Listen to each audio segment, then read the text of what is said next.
ஒருத்தன் என்ன பண்ணாங்க, அவன் மனைவியோட பேசிட்டு உட்காந்துருந்தான். அப்படி இருக்கும்போது திடீர்னு பெருமூச்சு விட்டான். உடனே அவன் கேட்டா, என்ன பெருமூச்செல்லாம் வருது, என்னையா விஷயம் அப்படின்னு கேட்டான்.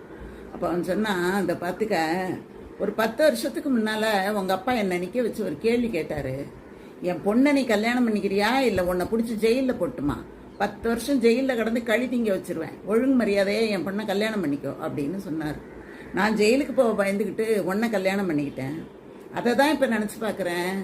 ஜெயிலுக்கு போயிருந்தாலும் 10 வருஷம் கழிச்சாவது எனக்கு ஒரு விடுதலை கிடச்சிருக்கும். ஆனால் உன்னை கல்யாணம் பண்ணிக்கிட்டதில் எனக்கு ஒரு துளி கூட விடுதலையும் இல்லை, வாழ்க்கையில் நிம்மதியும் இல்லை அப்படின்னு சொன்னான். அப்போ அவ சொன்னா, நான் மட்டும் என்ன உன்னோட ரொம்ப சுகமாக வாழறேன்னு நினச்சிக்கிட்டு இருக்கியா? ஐயா, எனக்கும் அதே நிலைமை தான்.